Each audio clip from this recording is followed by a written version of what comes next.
자, 지금 물리적인 갤러리들이 점점 없어지고 있습니다. 모두들 대공황을 준비하는 것일까요?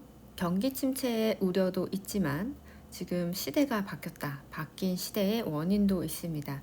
오늘은 그 원인이 무엇이고 우리는 어떻게 나아가야 할지에 대한 이야기를 해보도록 할게요.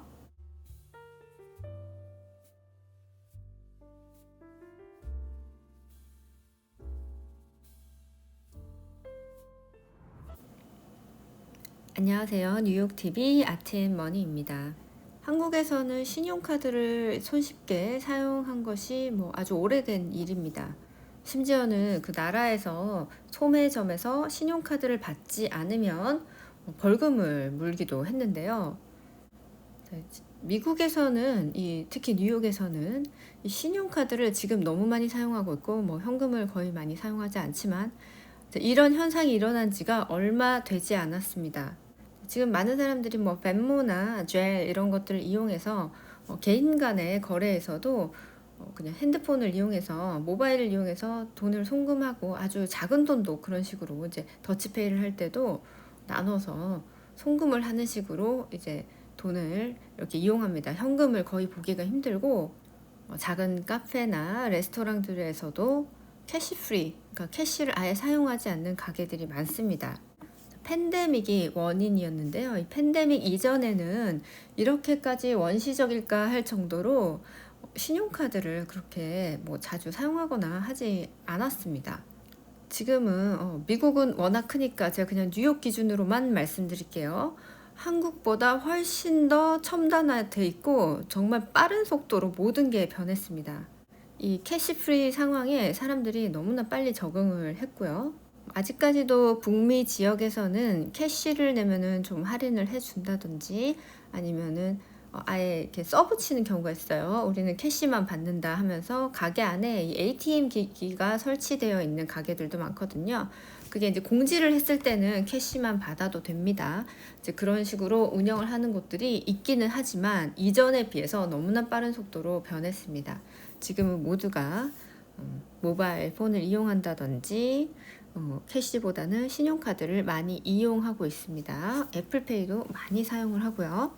한국에 계시는 분들은 예전부터 원래 그렇게 해왔으니까 이 변화를 이렇게 급격하게 느끼지는 못하시겠지만 이 미국에 있는 사람들, 특히 이제 이 뉴욕에 있는 사람들은 이 뉴욕 같은 대도시, 정말 세계에서 가장 규모가 큰 대도시임에도 불구하고 이렇게 신용카드를 많이 쓴다든지 최첨단 기술을 이용해서 페이먼트를 이렇게 한다든지 이런 것들이 아주 급진적으로 변했기 때문에 그 체감하는 느낌이 굉장히 다릅니다. 그러면서 이슈가 됐던 것이 바로 NFT이죠. 이 NFT를 단순한 유행이다 아니면 그냥 기술에 불과하다 이렇게 생각하시는 분들도 있을 거예요. 그런 의견이 분분한 이유는 이 NFT 그리고 이 코인이라는 이 마켓이 너무 초기 시장이고 아직까지 지금 진입을 하고 있는 상황이기 때문에 그럴 수 있습니다. 하지만 기술의 발전을 막을 수가 있나요? 사람들은 편리하고 효율적이고 나한테 이익이 되면 무조건 사용하게 되어 있습니다. 자, 이 새로운 기술이 나올 때마다 이 사회가 변하고 그에 따라서 이 예술의 모습도 바뀌게 되는데요. 화가의 작업실에서 물감을 이렇게 돌가루를 이용해서 템페라를 그리던 시절에 이 유화가 튜브 형태로 나오면서 많은 변화가 있었습니다. 이 시각 예술의 어떤 형태가 변하게 됐고요. 캔버스라는 틀이 나왔고요. 또 카메라가 나오면서 화가들은 밖으로 나갔습니다. 실내가 아니라 야외에서 또 그림을 그리기 시작했고요. 지금은 친근하기도 하고 흔하게 생각하는 이 미디어 아트도 얼마 전까지만 해도 없는 장르였습니다. 이 예술의 장르뿐만이 아니죠. 유통을 하는 과정 또한 많이 바뀌었습니다. 2020년 정도, 자, 2020년도에 팬데믹이 있었으니까요. 자, 지금 우리는 언제 그랬냐는 듯이 일상을 살아가고 있지만 그때를 떠올리시면 아마 좀 생생하게 기억이 나실 거예요. 전 세계의 미술관과 갤러리들은 다 멈췄죠. 도시도 다 셧다운이 됐고 전시도 없어졌습니다. 작가의 작업실도 매우 조용해졌고요. 그러나 아이러니하게도 이 시기에 사람들은 더욱 예술을 간절하게 찾기 시작했습니다. 화면 너머로서 전시를 막 보기 시작했고 온라인 경매에도 많이 참여를 했죠. 그리고 SNS를 들여다보기 시작했습니다. 이러한 변화들은 결코 우연이 아니었죠. 예술은 기술의 진보, 인간의 위기, 연결의 욕망이 겹치는 지점에서 새로운 형태의 시장으로 다시 태어나기 시작했습니다. 이러한 변화들은 우리에게 철학적인 질문을 던지게 했습니다. 블록체인 기술에 의한 NFT가 등장했을 때 소유의 의미가 바뀌었습니다. 우리는 무엇을 가진다, 무엇을 소유한다라고 말할 수 있을까요? 지금 현재는 그 유행, 그 인지도, 그리고 그 이슈가 한풀 꺾였죠? 하지만 이 NFT의 등장은 우리에게 이런 질문을 했습니다. 내가 판 건 과연 무엇이었을까요? 그리고 구매자는 과연 무엇을 소유하고 무엇을 가져간 것일까요? 이 NFT라는 것 자체가 이 예술계에 본질적으로 던진 질문입니다. 예술의 소유라는 것은 무엇일까요? 그리고 이 소유는 기술이 바뀔 때 어떻게 재정의되어야 하는 것일까요? 먼저 블록체인에 대한 개념이 없으신 분들을 위해서 간단하게 이제 설명을 해드리자면 변경이 불가능한 데이터의 분산 저장 네트워크, 소유 이력, 거래 기록, 원작 증명을 투명하게 기록이 가능한 기술입니다. 이 NFT라는 것은 Non-Fungible Token이라고 해서요. 대체 불가능한 토큰, 디지털 자산의 유일성을 부여하는 것이고 우리가 지금 많이 사용하고 있는 JPG, GIF 같은 파일들, 영상, 코드, 음악 이런 다양한 디지털 창작물을 이렇게 대상으로 하는 것입니다. 대체 불가능한 토큰을 디지털 자산의 유일성을 부여하기 위해서 만들어진 기술이라고 할 수 있어요. 이 NFT는 파일 자체를 사고 파는 것이 아니라 그 파일에 부여된 고유한 소유권의 인증서를 사고 파는 구조입니다. 자, 이 개념이 이제 왜 중요하냐면 이거는 너무 충격적인 개념입니다. 자, 물건을 사면은요, 여러분, 물건을 사고 예술 작품을 샀을 때 내가 그 그림을 들고 집에 오잖아요. 내 거잖아요. 그리고 보증서가 또 따로 있죠. 이 작품이 원작이라는 걸 증명하는. 하지만 이 NFT, 이 증명서는 네트워크 안에만 존재하지 실제로 이 물리적인 어떤 것을 소유하는 개념이 아닌 것이에요. 하지만 그 소유권, 이 소유권이라는 것에 큰 돈이 오고 간다는 것입니다. 자, 블록체인 기술의 아버지였던 비트코인이 10만 불을 넘은 시점입니다.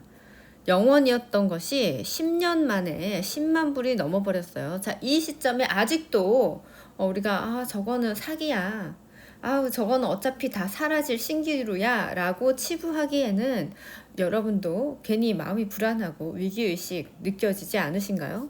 제가 이 NFT, 블록체인에 관련된 영상을 몇 년 전부터 1년에 한두 개씩 이렇게 영상을 제작해서 여러분들에게 소개를 해드렸었습니다.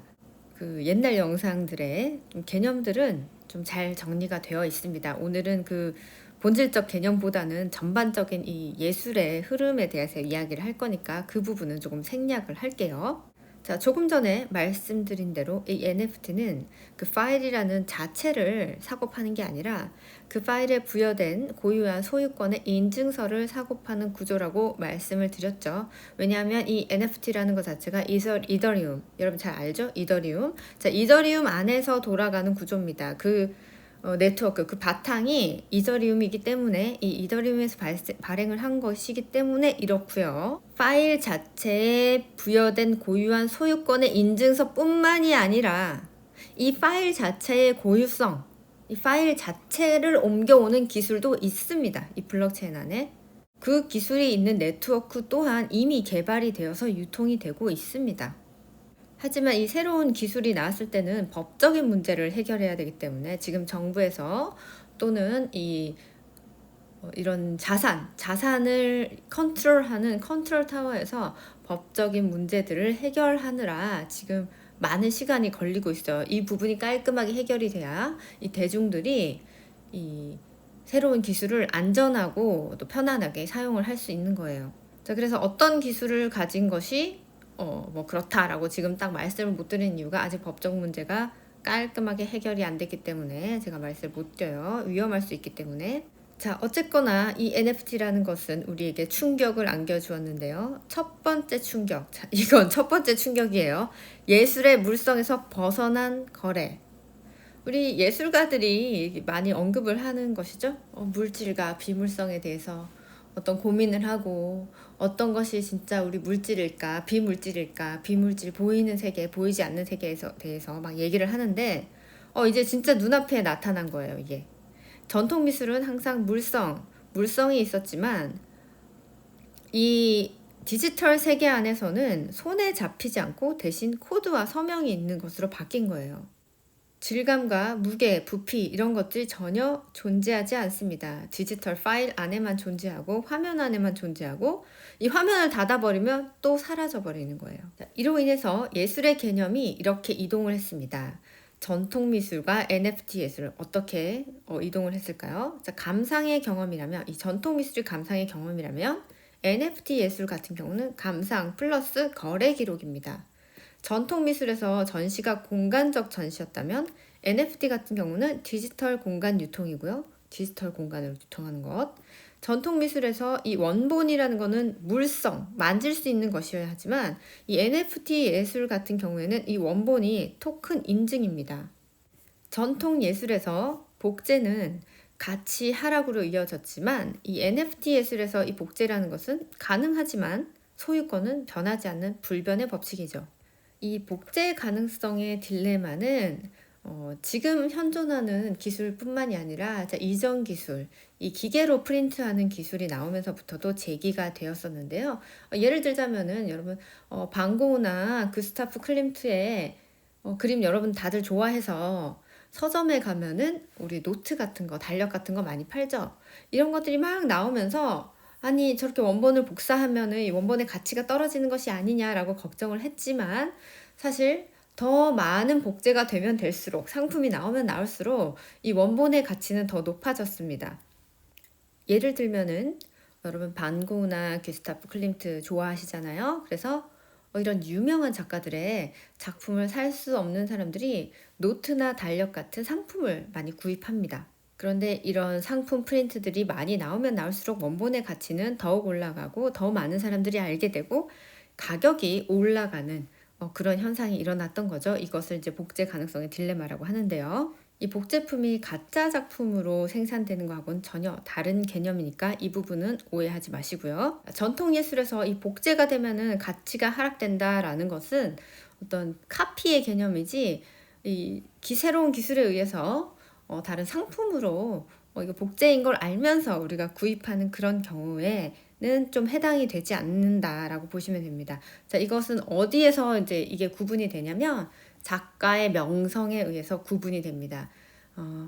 명성이 있는 작가들, 아까 말씀드린 반고우나 귀스타프 클림트 같은 아주 유명한 작가들의 작품이 이렇게 복제품으로 생산됐을 경우에는 이 작품의 가치를 더욱 올려준 효과가 있고 명성이 조금 부족하다, 이 시장에서 많이 알려지지 않은 작가들이 자꾸 상품을 내놓으면 값싼 작품으로 변모하게 됩니다. 이런 좀 디테일한 기준이 있긴 합니다. 자, 그런데 어쨌든 간에 이 복제라는 것, 디지털 세계 안에서는 복제가 가능하지만 소유권의 법칙에는 변화가 없습니다. 그래서 우리가 지금은 인지하지 못하지만 이것이 디지털 인증서로 정확하게 딱 이렇게 구분이 되어 있고 그 히스토리, 거래하는 거래 장부들이 모두가 기록되기 때문에 속일 수도 없습니다. 그래서 더 깨끗하고 안전하다라고 보는 것이죠. 자, 작가의 개인적인 SNS로 작품을 사고 팔고 인스타그램으로 거래하고 이런 분들도 지금 많이 나왔죠. 자, 이게 두 번째 충격인데요. 작가와 컬렉터 관계가 어떤 중개자를 거치지 않는 직접화된 상황이 생긴 겁니다. NFT는 중개자의 존재를 최소화하죠. 갤러리, 경매사, 딜러 없이도 작가가 자신의 작품을 스스로 등록하고 판매할 수 있는 시스템입니다. 이것이 이제 스마트 컨트랙에 의해서 작가가 재판매할 때도 수익까지 자동으로 수령 가능한 시스템을 만들 수도 있는 거죠. 자, 이것 또한 이제 법적 문제가 아직 해결이 안 됐기 때문에 여러분 이걸 모두 다 그렇게 할 수 있다라고 생각하고 이런 식으로 발행을 하면 안 됩니다. 불법이에요, 아직까지는. 자, 이 구조의 변화는 자, 이런 긍정적인 효과를 가져오기도 했습니다. 작가의 경제적 자율성이 향상이 되었고 신진 작가의 시장 진입 허들이 낮아졌죠. 컬렉터와 작가가 직접적으로 소통을 할 수도 있었고요. 하지만 동시에 큐레이션이 부재했다는 어떤 단점, 품질이 보증되지 않는다. 뭐 아마추어 작가들이 막 이렇게 너도 나도 발행을 하면서 도대체 뭐가 예술이고 아닌지를 모르겠다라는 문제가 또 증가를 했죠. 또 투기적인 거래도 엄청났고요. 자, 이런 문제들이 생겼습니다. 자, 이런 문제들은 너무나 지금 초기 기술이고 초기 시장이기 때문에 생긴 일이고요. 시간이 지나면서 보완이 될 겁니다. 왜냐하면 아무리 기술이 바뀌고 변해도 이 본질, 이 예술의 본질이 변하는 것은 아닙니다. 앞선 영상에서 말씀을 드렸지만은 이 갤러리 그리고 큐레이션 뭐 이런 기관들이 이 작품의 품질을 보증하는 역할을 합니다. 이것이 빠져 있는 상태에서 직거래가 됐을 경우에 이 컬렉터들은 이 품질 보증에 대한 인증을 받지 못합니다. 거래는 할 수 있으나 이 작품이 훌륭하고 좋은 작품인지 앞으로도 계속 비싸게 거래가 될 수 있는 작품인지는 보증이 어렵죠. 생태계의 어떤 시스템이 바뀌었다고 해서 이 예술 작품의 본질이 바뀐 것은 아니기 때문에 자, 이 부분은 오해를 하시고 착각을 하시면 안 됩니다. 자, 여기서 이제 핵심적인 문제가 나옵니다. 예술, 코드, 그리고 우리의 소울, 영혼에 대한 고민이죠. 자, 예술은 원래 이 본질적으로 형식과 표현, 재현과 추상 사이를 오가면서 진화를 해왔습니다. 이 NFT 역시 이 역사에서 형식의 마지막 물성을 밀어낸 진화의 한 단계라고 볼 수 있어요. 굉장히 진화된 어떤 모델이죠. 진짜 우리가 고민해야 될 부분은 이 기술 자체가 아닙니다. 이 기술을 둘러싼 욕망의 구조죠. 이런 질문을 해볼 수 있을 것 같아요. 예술이 물질이 아니라 파일 형태로 되었을 때 우리는 여전히 이 예술 작품에 감동을 받을 수 있을까요? 자, 작품이 이 시장에 의해서 수천 배 가치로 변했다가 가격이 하락했을 때 그 예술성은 그대로일까요? 예술의 본질에 대한 고민을 꼭 해보아야 됩니다. 자, 이 자유의 문제인데요. 마지막으로 예술의 이 모든 이력과 코드가 블록체인에 기록이 되었을 때 예술이라는 것은 자유로워야 되는데 이것이 더욱 자유로워졌는지 아니면 감시를 받고 있는 것인지 생각을 해봐야 됩니다. 이 NFT를 거래를 한 번이라도 해보신 분들은 이 NFT라는 기술이 예술의 미래를 보여주는 거울이다라는 생각을 한 번쯤은 해보셨을 겁니다. 그 거울에 비친 것은 기술이 아니라 인간의 소유에 대한 상상력이죠. 자, 런던에 있는 작가가 작품을 서울에서 사는 컬렉터에게 구매를 한다고 치면 클릭 한 번으로도 구매를 할 수 있습니다. 우리 온라인 또 실물을 거래하는 실제 작품을 거래하는 플랫폼도 엄청나게 많이 성장을 했었죠. 팬데믹 때문에. 자, 결제는 스위스를 거쳐서 암호화폐로 또 이루어지기도 하고 배송은 뉴욕의 물류 창고에서 바로 배송이 됩니다. 자, 판매는 서울에 있는 작가가 하지만 뉴욕에 있는 물류 창고에서 런던으로 작품을 보낸다는 거예요. 자, 이거는 현실적인 장면이에요. 상상이 아니라.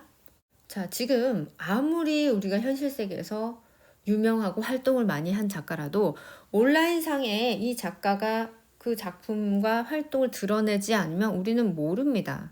지금 이 온라인 파워가 너무 크기 때문에 화면 안에서 보여지지 않으면 우리는 그 작가를 유명한 작가다라고 인식하지 않습니다. 이것은 현실이니까 내가 아무리 우겨도 나는 SNS 같은 건 안 할 거야. 나는 온라인 안 할 거라고 내가 우겨도 이것은 소용이 없습니다. 기술의 진화를 한 개인이 막을 방법은 없습니다. 이 팬데믹은 온라인 플랫폼을 급부상시키면서 물리적 시장의 경계를 완전히 파괴했죠. 미술 시장의 디지털 전환을 가속화한 어떤 분기점이 되었는데 너무 빠른 속도로 지금까지 숨이 헐떡헐떡 찰 정도로 지금 변화해 왔다는 것이고 이 부분을 인지하지 못하면 예술계에 종사하시는 분들 그리고 컬렉팅을 하시는 분들도 어려움을 겪지 않을까라는 생각이 듭니다. 하지만 실제로 위기나 문제는 우리가 인지하고 인식하고 있지만 앞으로 어떻게 나아가야 될지 방법을 몰라서 지금 고민하는 분들도 많으실 거예요. 자, 알고리즘이 선택한 예술. 자, 이 문제에 대해서 우리가 자유로울 수 있을까요? 이제 작품을 만들 것인가, 이거보다 어떻게 보일 것인가를 고민하게 됩니다. 인스타그램의 피드, 그리고 유튜브 화면에서 나오는 이 알고리즘은 예술을 참을성 없는 시선 앞에 놓습니다. 우리 구글이나 아트시, 오픈시 이런 플랫폼은 어떤 추천을 하죠. 추천의 질서를 통해서 유행을 만듭니다. 작품이 보이기 위해서는 좋은 이미지, 자극적인 캡션, 해시태그 최적화, 업로드 타이밍, 이 모든 것을 고려해야 되는데요. 자, 이 예술이 보이기 위한 예술로 진화를 하는 순간에 이 창작이라는 것은 스크롤의 속도와 싸움을 하게 됩니다. 이 예술이라는 것은 참을성 있는 것이어야 하는데 말이죠. 자, 그래서 우리는 이런 고민을 하게 됩니다. 이 디지털 플랫폼이라는 것은 유통의 장인가 아니면 한 권력의 축인가라는 것입니다. 표면적으로는 개방적이다라고 얘기하고 여러분의 비용을 줄일 수 있습니다라고 얘기하지만 실제로는 또 다른 새로운 권력 구조를 형성하고 있습니다. 자, 아트시 같은 여러분들도 잘 아시는 이 온라인 플랫폼, 갤러리의 구독 광고료가 굉장히 비싸죠. 그리고 비용에 따라서 광고 순위가 결정이 되고요. 작가의 프로필 최적화가 영향을 미칩니다. 결국 얼마나 많은 돈을 지출하느냐에 따라서 여러분에게 많이 노출이 된다는 뜻이죠. 그러면 이것이 더 좋은 작가, 더 유명한 작가, 더 비싼 작가로 보여지기 시작한다는 것입니다. 아주 단순하게 인스타그램 같은 경우는 더하죠. 알고리즘이 가시성에 미치는 영향이 아주 절대적입니다. 좋아요의 숫자, 저장률 이런 것들이 다 이 작가의 인기를 말해주죠. 이 플랫폼 세계에서는 작가는 예술가뿐만이 아닙니다. 컨텐츠 생산자이자 데이터 제공자가 되는 것이죠. 역할이 더 늘었네요. 자, 그래서 이러한 상황에서는 글로벌화된 감각이 필요하는데요. 자, 지역성이 아예 소멸되거나 재탄생한다고 볼 수 있습니다. 지역성, 내가 어디에 있던지, 또 디지털 노마드라고 하죠. 어디 출신인지가 아니라 온라인을 통해서 국경이 사라진 시장에서는 이 비슷한 이미지라는 게 전 세계를 순환하면서 스타일이 평준화되고 서사가 단편화되는 어떤 결과를 낳습니다. 한편으로는 플랫폼을 통해서 이 로컬 작가들이 세계와 연결이 되기도 하죠. 중요한 것은 어디 작가야? 이게 아니라 누구에게 연결되고 있는가 이런 퀘스천을 하게 됩니다. 자, 이렇게 누구에게나 노출될 수 있지만 누구에게나 또 노출되는 것은 아닌 이 접속의 불평등화에 대해서 우리는 고민을 하게 됩니다. 접속이 편리해졌다고 모든 것이 평등해진 것은 아니죠. 온라인 플랫폼이라는 것은 더 많은 작가를 노출시키지만 동시에 더 많은 작가를 잊히게 만드는 구조이기도 합니다. 자, 누구나 진입을 할 수 있지만 지속 가능하게 살아남을 수 있는 사람은 소수죠.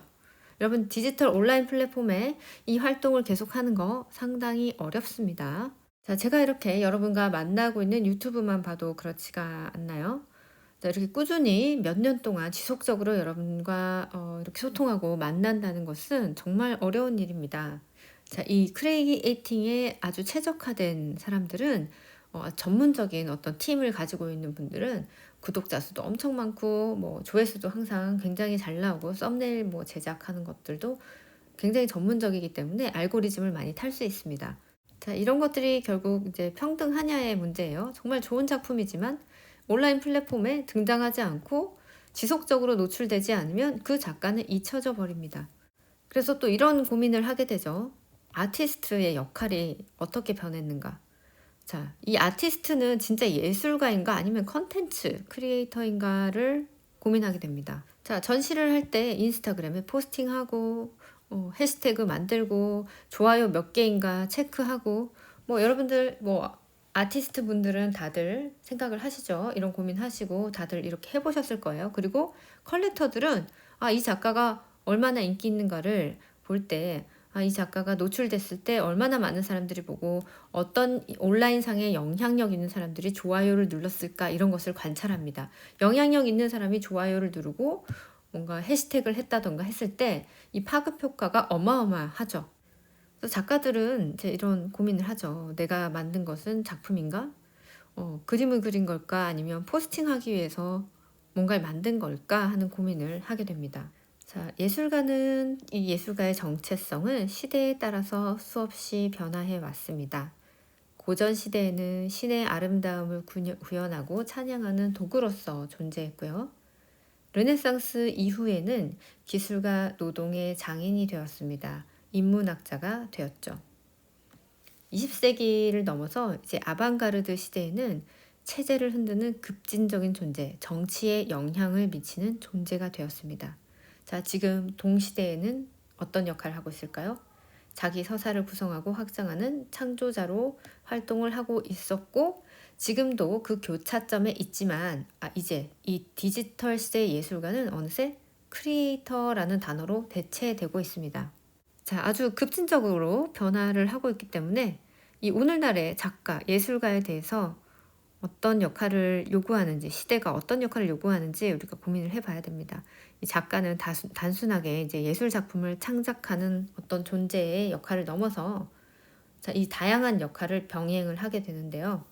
예술가는 스스로가 컨텐츠 크리에이터가 돼야 되고, 마케터가 돼야 되고, 또 에디터가 돼야 됩니다. 디자이너가 돼야 되기도 하고, 프로젝트 매니저가 되어야 하기도 하죠. 자, 이 변화들은 작가들한테 기회를 또 갖다 주기도 하지만, 동시에 너무 깊은 분열을 안겨요. 이 모든 것들을 어떻게 다 해나갈까요? 자, 이 진짜 예술 작품 그리고 컨텐츠 사이에서 이 둘의 어떤 관계는 항상 겹쳐 있지만 한 끗 차이가 존재하기 마련입니다. 이 예술과 컨텐츠 이 두 가지의 이 단어는 계속 겹쳐져 있지만 한 끗 차이가 존재하기 마련입니다. 그리고 그 한 끗 차이는 굉장히 큰 한 끗의 차이입니다. 컨텐츠라는 것은 반복적으로 소비가 되는 것이지만 예술은 시간이 지날수록 질문을 남기는 것입니다. 컨텐츠는 클릭을 유도하지만 이 예술은 잔잔한 침묵 속에서 기억이 됩니다. 자, 예술가는 계속 매일매일 고민을 할 겁니다. 자, 오늘 내가 올린 이 나의 작품이 좋아요 얼마나 받을까? 얼마나 많은 사람이 볼까? 자, 이 고민을 하면서도 과연 내 작품이 10년 뒤에, 50년 후에도 이게 어떤 나의 것일까? 사람들이 좋아하는 것일까?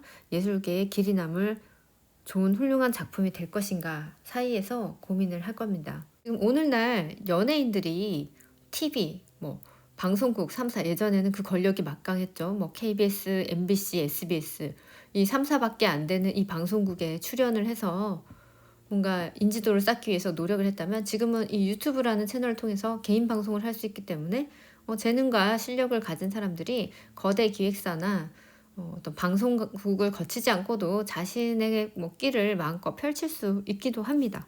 그런 것처럼 아티스트들, 이 작가들도 더 이상 갤러리나 대형 매니지먼트나 이런 것에 의존하지 않고 자신의 작업을 전 세계에 직접 소개할 수 있습니다. SNS, 온라인 갤러리, NFT, 유튜브, 온라인 클래스도 할 수 있고요. 셀프로 이제 자기 유통을 할 수 있는 시대가 열렸죠. 자, 하지만 그 자유라는 것이 새로운 종류의 강박과 보이지 않는 평가 체계도 가져온 것이 사실입니다. 자, 이제는 속도의 문제입니다. 하루에 작업물이 업로딩을 얼마나 빠른 속도로 자주 할 수 있는가. 그리고 포스팅 시간이 이 도달률, 여러분에게 도달될 수 있는, 퍼져나갈 수 있는 어떤 그런 결과를 좌지우지하고요. 팔로워 수가 작품의 가격에까지 영향을 미치게 합니다. 자, 플랫폼은 작가에게 자유를 줬지만 이 자유는 보이지 않는 틀이기도 하죠. 작가는 언제나 고독한 존재였는데 자, 예술은 늘 혼자의 시간에서 시작됐죠. 자, 오늘날 작가가 혼자 있는 시간보다 보여주는 시간으로 가득 차 있다면 자, 우리는 어떤 질문을 해봐야 할까요? 자, 이 시대, 지금 이 시대에게도 작가에게 조용히 혼자서 뭔가 침묵하는 시간이 필요할 것인가? 자, 이 예술가의 고독, 침묵 속에서 고민하는 그 시간이 클릭이 되지 않는, 팔리지 않는, 도달하지 않는 그 순간들. 자, 이 순간들이 예술가에게 여전히 필수적인 요소인가? 자, 이런 것들을 고민을 해봐야 됩니다. 이것을 좀 비즈니스의 세계로 이 고민을 끌고 들어온다면요. 여러분이 지역사회에서 그냥 구멍가게를 하면서 소소하게 돈을 벌면서 내가 살아갈 것인가 vs 전 세계를 상대로 내가 이 유통망을 넓혀서 뭔가 제품을 생산해서 판매를 할 것인가? 자, 이걸 결정해야 된다는 것입니다. 자, 결론은 이렇습니다. 예술가의 고독 필요합니다. 팔리지 않는, 도달하지 않는 시간에도 예술가는 끊임없이 고민하고 자신만의 세계에서 싸움을 해야 합니다. 그러나 클릭이 되는 순간까지도 고려해야 됩니다. 그래서 창작자와 생산자, 크리에이터, 생산자 모두를 해야 되기 때문에 지금 오늘날 예술가들에게는 요구되어지는 상황이 훨씬 더 많은 것이죠. 과거부터 이어져 온 예술의 본질적 가치, 예술가가 심오하게 철학적인 고민을 하면서 혼자만의 싸움을 하는 이 시간들을 가지고 가면서 현대 사회가 요구하는 이 클릭률마저도 신경을 모두 쓸 수 있어야 앞으로는 살아남는다라는 뜻입니다. 자, 이러한 상황 속에서 이 양극화는 더욱더 도드라지겠죠. 자, 그래서 이런 상황 속에서 이 예술가는 더 자유로워졌는지, 이 디지털 알고리즘의 세계에서 더 자유로워졌는지 아니면 진입장벽이 더 높아졌는지 한번 고민을 해봐야 될 것 같습니다. 이 모든 능력이 다 갖추어져 있는 사람은 이 시대에서 진정하게 살아남는 생존자일 것이고요. 혼자서 할 수 없으면 각자 가지고 있는 능력들을 함께 힘을 합해서 팀을 이루어서 하는 방법도 있습니다. 더 많은 노력과 더 많은 자본, 더 많은 지식이 필요한 지금입니다. 한편으로는 너무 희망적이고 한편으로는 또 서늘하죠.